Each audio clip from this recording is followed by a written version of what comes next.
start. We're going to go live here. Hope everyone's having a great day. It's a little cloudy here in California today, around San Diego. I hope everyone is doing well.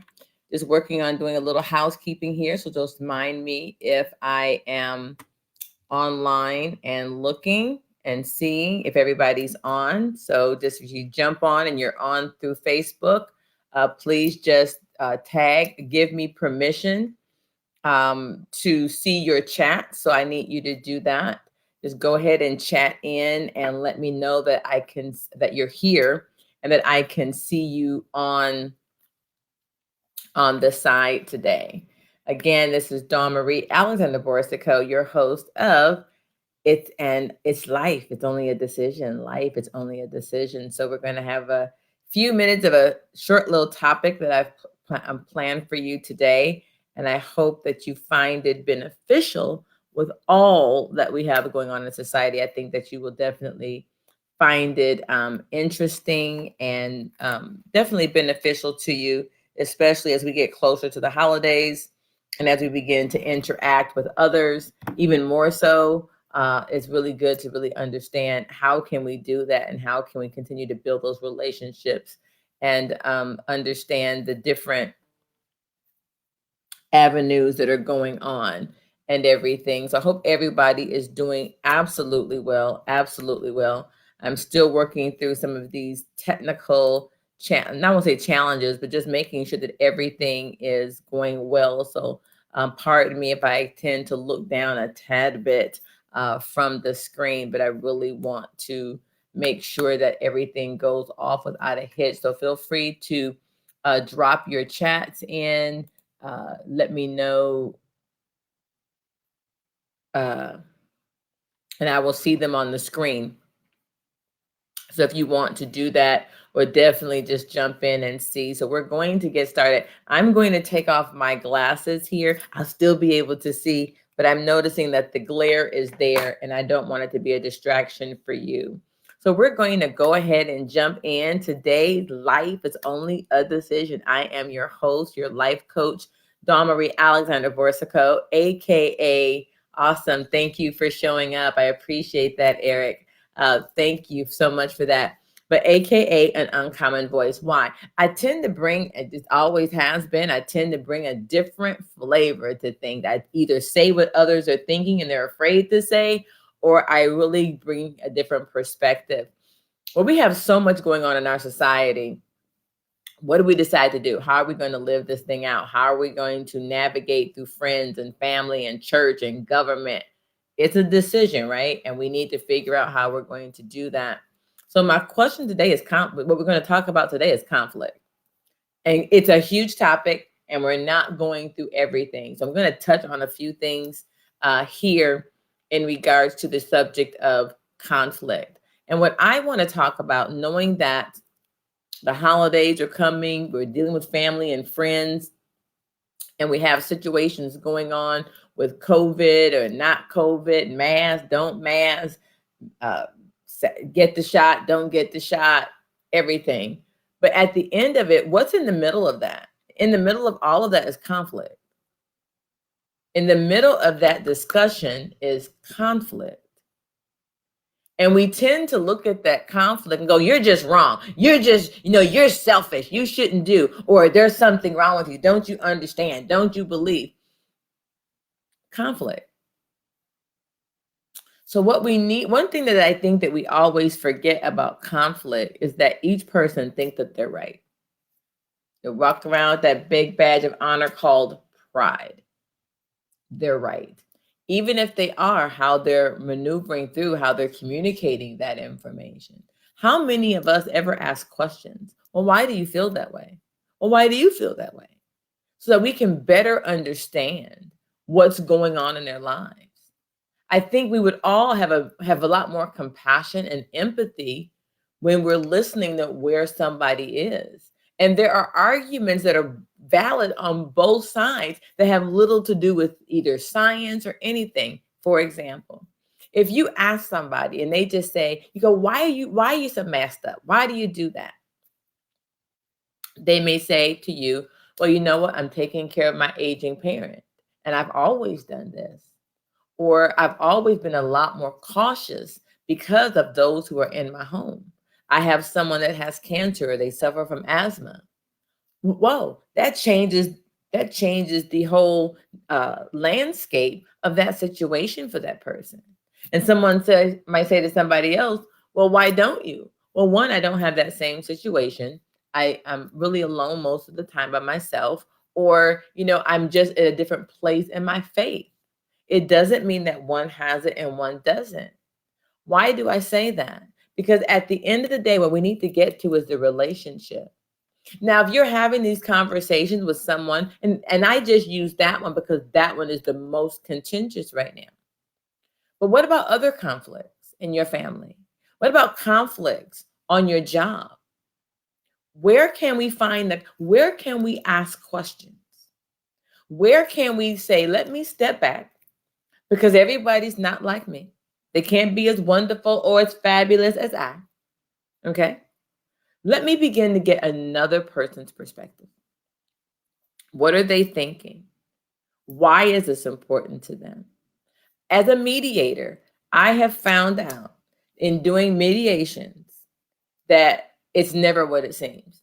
You find out later where somebody, they were in a bad position, they were hurting, they probably didn't have the money right now, so that's why they didn't pay it at that point, and so they didn't pay it. It was innocent. I've had others just believe that because they feel the other person doesn't need it. They don't need the money. They don't need the dress. They don't. So therefore, I shouldn't have to pay. I shouldn't have to do anything. Well, you and I, if you're like me, you're going, if you owe me, you still owe me. If we need to take care of it, no. What I have and what your responsibility is very different. The same thing when you're looking at divorces. A lot of emotions going on there. A lot of emotions. One person is thinking, oh my God, how am I going to make it? What am I going to do? I had 100% of your buy-in, 100% of your support, and now I'm being regimented to what? People are coming in and they're going to look very different than what we think. So in mediation, in conflict, so I want you to think, what conflict do you have with someone? Do you want that relationship to continue? Do you?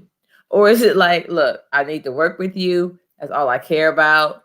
As long as we're not going blows, or what they say, throwing hands, as long as we're not doing that, then we're good.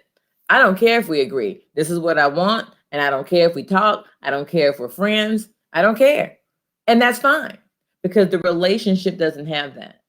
It's not a relationship that you want to maintain, that you want to maintain. But what about those that you do? What about those that you do?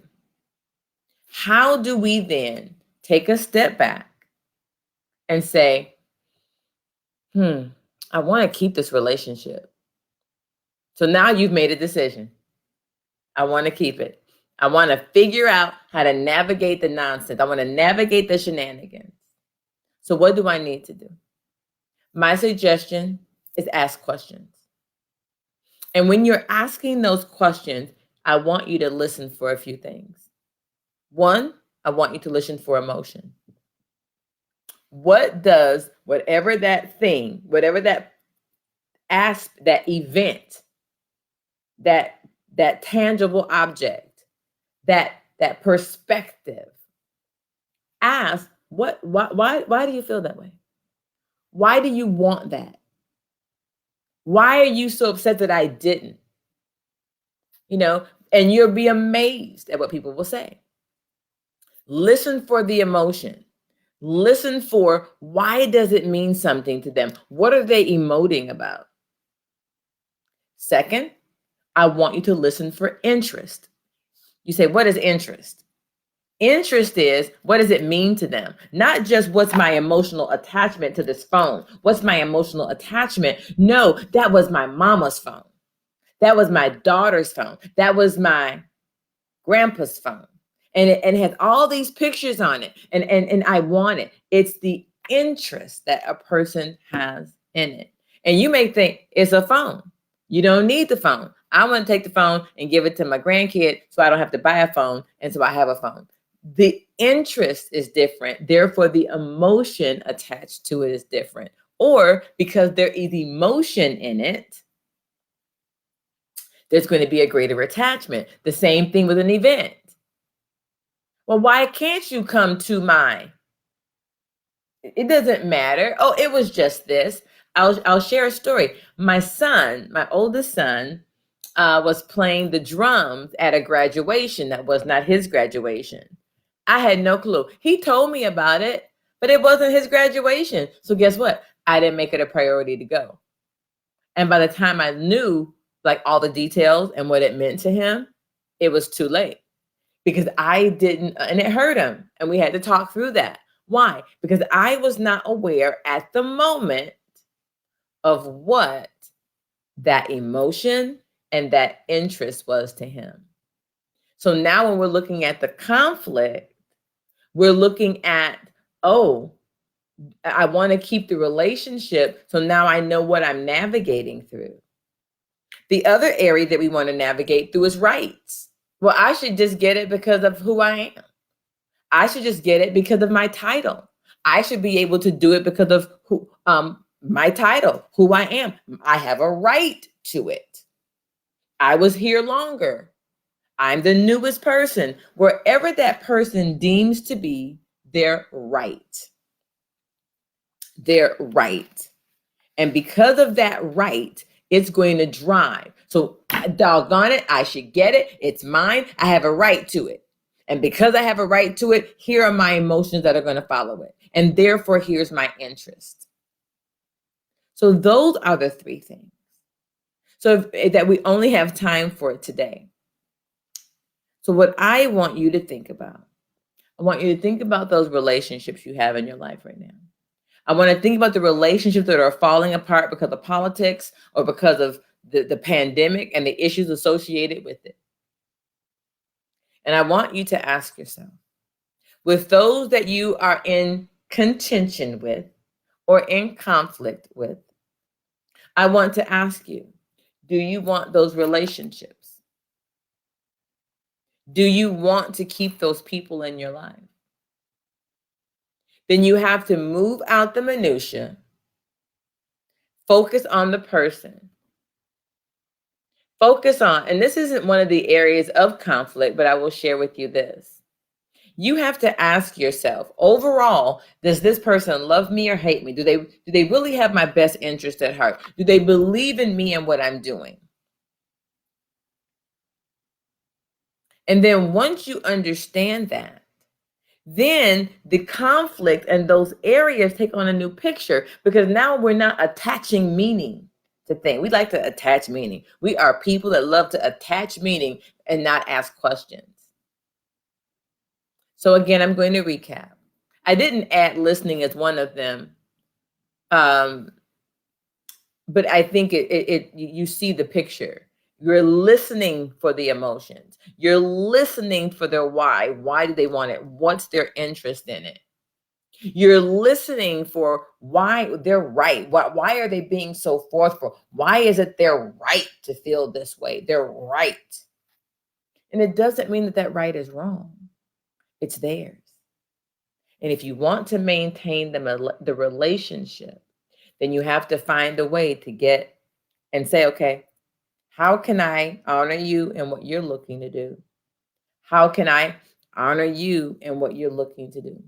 And how do we come together so that we can save our relationships? We don't want anybody fighting over Thanksgiving dinner in 2021. We don't want anybody, lonely for 2022 holiday season, the 2021 holiday season. And I'm starting early because I want you guys to start practicing early. And then I'm going to leave you with this one. When you're communicating on Facebook, the message that you send, if you believe that you're right, is it a message that invites people to come in? Does it invite them? Do they feel like your environment is a safe space? Are we communicating to be funny, or are we communicating to educate? Are we communicating to build the relationships, or to build community, or to build relationships? Or are we just spewing all kind of shenanigans and we really don't care? Now, mind you, we live in a society that is completely offended. So nowadays, if you say boo to somebody, they might get upset. But what are you communicating? Why are you communicating? And what are you hoping to gain from that communication? Well, it's been great being with you today. I'll try to keep these within about 15 minutes or so, give you a couple little nuggets. We'll probably jump back into conflict again because we're getting ready to go in the fourth quarter come October, and I want everybody feeling great. I'm going to lay those tools out for you now so that as we prepare to go into fourth quarter, you go into it with a bang. Well, look, everyone, it's been great. It's been wonderful being with you. Again, my name is Dawn Marie Alexander Borsico, host of the Process 319 Unleashed, and that podcast is coming back again soon, but I am also your uncommon voice. Leave your messages or your comments within the stream. We'd love to get to know you. Would love to continue our communication together. I hope you have a great, and I will see you next Tuesday at 12:30 Pacific Standard Time. Bye-bye.